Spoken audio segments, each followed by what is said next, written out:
Dear students, मैं आपका Hindi teacher Om Prakash Yadav. हम पढ़ रहे हैं कक्षा 8 हिंदी भारत की खोज, पहला पाठ अहमदनगर का किला।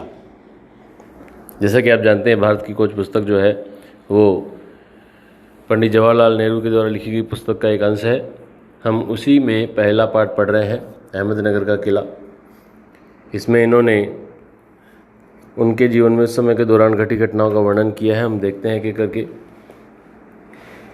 यह मेरी 9वीं जेल यात्रा थी, अर्थात इससे पहले 8 बार जेल जा चुका था। हमें यहाँ आए 20 महीने से भी अधिक समय हो चुका था। जब हम यहाँ पहुँचे तो अंधियारे आकाश में झिलमिलाते दूज के चांद ने हमारा स्वागत किया। अर्थात ये जिस दिन आए उस दिन दूज तिथि थी। शुक्ल पक्ष शुरू हो चुका था। शुक्ल पक्ष, कृष्ण पक्ष, ये हिंदी महीनों में 2 पखवाड़े होते हैं। तब से हर बार जब नया चांद उगता तो जैसे मुझे याद दिला जाता कि मेरे कारावास का 1 महीना और बीत गया। कारावास, जेल। चांद मेरे बंदी जीवन का स्थायी सहचर बन गया था। सहचर मतलब साथी। वही मुझे इस बात की याद दिलाता है कि अंधेरे के बाद उजाला होता है। जैसा कि आप चित्र में देख पा रहे होंगे, सन 1953 में जवाहरलाल नेहरू ने अहमदनगर किले की पुनः यात्रा की थी, देश आज़ाद होने के बाद। ये उस किले में देश आज़ाद होने से पहले जेल के रूप में उसको काम में लिया गया था और वहाँ पर कैद करके रखे गए थे। उस समय की घटनाओं का वर्णन ये कर रहे हैं। आगे देखते हैं। ये उस कमरे के बारे में डिटेल दी हुई है, जैसा कि आप देख पा रहे होंगे। Room number 8, occupied by honourable Pandit Jawaharlal Nehru, prime minister of India. बाद में नीचे समय दिया हुआ है 1942 से 1945। नीचे लिखा हुआ भी आप पढ़ सकते हैं। अहमदनगर किले का वह कक्ष जहां 1942 से 45 में जवाहरलाल नेहरू को रखा गया था। आगे बढ़ते हैं। अतीत का भार। अतीत मतलब भूतकाल, जो बीत गया है। दूसरी जेलों की तरह यहाँ अहमदनगर किले में भी मैंने बागवानी करना शुरू कर दिया। बागवानी, गार्डनिंग। मैं रोज़ कई घंटे तपती धूप में भी फूलों के लिए क्यारियाँ बनाने में बिताने लगा। मिट्टी बहुत ख़राब थी, पथरीली और पुराने मलबे और अवशेषों से भरी हुई थी। मलबा, मकानों का टूटा हुआ अवशेष। चूँकि ये इतिहास स्थल है, इसलिए अतीत में इसने कई युद्ध और राजमहलों की दुर्विसंधियाँ देखी हैं। यहाँ का इतिहास बहुत पुराना नहीं है। घटनाओं की दृष्टि से इसकी कोई विशेष अहमियत भी नहीं है, पर इससे जुड़ी एक घटना आज भी याद की जाती है। ये घटना है चांद बीबी नाम की एक सुंदर महिला के साहस की कहानी। ये चांद बीबी अहमदनगर के किले में रहती थी, उसकी घटना यहाँ पर पंडित जवाहरलाल नेहरू बता रहे हैं, जिसने इस किले की रक्षा के लिए अकबर की शाही सेना के विरुद्ध हाथ में तलवार उठाकर अपनी सेना का नेतृत्व किया था। पर अंत में उसकी हत्या उसके अपने ही एक आदमी के हाथों हो गई। किसकी कहानी है ये? चांद बीबी की कहानी, जो कहाँ राज करती थी? अहमदनगर के किले में। खुदाई के दौरान हमें ज़मीन की सतह के बहुत नीचे दबे हुए प्राचीन दीवारों के हिस्से और कुछ गुंबदों को और इमारतों के ऊपरी हिस्से भी मिले हैं। गुंबदें, किसी भी पुराने भवन के ऊपर आपने गोल डिज़ाइन बना हुआ देखा होगा, उसको गुंबद बोलते हैं। हम बहुत दूर नहीं जा सके क्योंकि न तो अधिकारियों से इसकी मंजूरी मिली और न ही हमारे पास इस काम को जारी रखने के साधन थे। अब मैंने कुदाल छोड़कर हाथ में कलम उठा ली है, पर मैं जब तक आज़ाद नहीं हो जाता और कर्म के माध्यम से वर्तमान को अपने अनुभव का हिस्सा नहीं बना लेता, मैं उसके बारे में नहीं लिख सकता। न ही पैगंबर की भूमिका अख्तियार कर मैं फ़िलहाल भविष्य के बारे में लिख सकता हूँ। पैगंबर मतलब मैसेंजर, भगवान का दूत। बचा रहता है अतीत अर्थात भूतकाल, पर मैं उसके बारे में भी किसी इतिहासकार या विद्वान की तरह विद्वत्तापूर्ण शैली में नहीं लिख सकता, जैसे कि इतिहासकार लिख पाते हैं, क्योंकि उनका तो काम ही लिखना है, तो वो ज़्यादा अच्छे से लिख सकते हैं।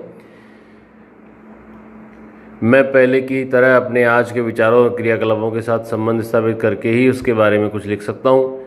गेटे ने एक बार कहा था, गेटे एक विद्वान का नाम है, कि इस तरह का इतिहास लेखन अतीत के भारी बोझ से एक सीमा तक राहत दिलाता है। अर्थात यदि इस तरह से लिखा जाए कि हमारे रोज़मर्रा के जीवन से उसको जोड़ करके वर्णन किया जाए, तो उससे अतीत का बोझ हमें परेशान नहीं करता, उससे राहत मिल जाती है। अतीत का दबाव, अगला बिंदु है अतीत का दबाव। भूतकाल का दबाव, भूतकाल का हम पर क्या दबाव रहता है? आप देखिए, दबाव भला हो या बुरा, दोनों तरह अभिभूत करता है। अभिभूत करता है अर्थात खुशी देता है। कभी कभी ये दबाव दमघोटू भी होता है, कभी कभी ये दम घोटने वाला यानी कि बुरा भी होता है, ख़ास तौर पर उन लोगों के लिए जिनकी जड़ें बहुत पुरानी सभ्यताओं में होती हैं, जिनकी जड़ें बहुत पुरानी हैं, जिनकी सभ्यताएं बहुत पुरानी हैं, अर्थात जहाँ बहुत पहले से लोग रह रहे होंगे। यदि वहाँ पर अतीत का दबाव आता है तो लोगों को काफ़ी दुख होता है। मसलन भारत और चीन की सभ्यताएं, मसलन अर्थात उदाहरण के तौर पर, आखिर मेरी विरासत क्या है, मैं किन बातों का उत्तराधिकारी हूँ। विरासत क्या होती है प्यारे बच्चों? जो हमें हमारे पूर्वजों से प्राप्त हुआ है उसे विरासत कहते हैं। क्या उन सबका जिसे मानवता ने दसियों हजारों साल के दौरान हासिल किया है, उसकी विजयों के उल्लास का, उसकी पराजयों की दुखद यंत्रणा का, मानव के उन हैरत अंगेज साहसिक कार्यों का जिनकी शुरुआत युगों पहले हुई और जो अब भी जारी हैं और हमें आकर्षित करती हैं। मैं इस सब का वारिस हूँ, अर्थात मैं इन सब का अग्रज हूँ। ये सब मुझे मिला है अपने पूर्वजों से। एक बार फिर से देखिए हमें पूर्वजों से क्या क्या मिला है। कई हजार साल पुरानी सभ्यता हमें मिली है और उसी सभ्यता में हमारी सभ्यता के लोगों ने अनेक बार विजय प्राप्त की। वो जीते कई युद्धों आदि में तो उसका उल्लास है, उसकी खुशी है। कई बार उनको पराजय झेलनी पड़ी, वो हार गए तो उसकी दुख है। और मानव ने अनेक ऐसे ऐतिहासिक और हैरत अंगेज कारनामे किए, कार्य किए, जिनको जान करके हम लोग आज भी आश्चर्यचकित रहते हैं, आकर्षित होते हैं उन कार्यों की तरफ। ये सब हमें हमारी सभ्यता से विरासत के रूप में मिला है।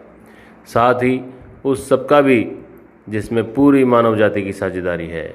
हम भारतवासियों की विरासत में एक खास बात है जो अनोखी नहीं है, क्योंकि कोई व्यक्ति औरों से एकदम अलग नहीं होता।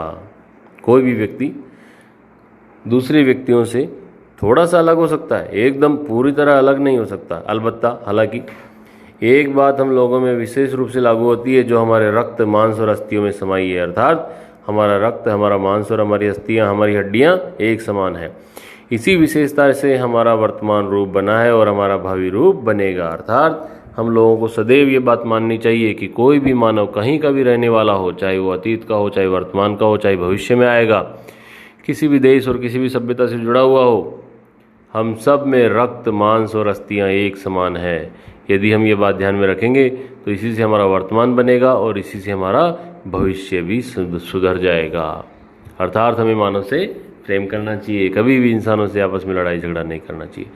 इसी विशिष्ट विरासत का विचार और वर्तमान पर इसे लागू करने की बात एक लंबे अरसे से मेरे मन में घर किए है। अर्थात मैं लंबे समय से ये बात सोच रहा हूँ कि किस प्रकार मानव आपस में लड़ना छोड़ दें। मैं इसी के बारे में लिखना चाहता हूँ। विषय की कठिनाई और जटिलता मुझे भयभीत करती है। जटिलता अर्थात उलझन मुझे भयभीत करती है। मुझे लगता है कि मैं सतही तौर पर इसका स्पर्श ही कर सकता हूँ। तो प्यारे बच्चों, ये आपका भारत की खोज का पहला पाठ था जिसका नाम है अहमदनगर का किला। इसमें आगे क्या हुआ, अगला पाठ इसका नाम तलाश है, वो हम लोग अगली कक्षा में पढ़ेंगे। आज के लिए इतना ही। इस पाठ से संबंधित 2 या 3 प्रश्न मैं आपको बताऊंगा, आपको वो लिख करके बताने होंगे। Thank you.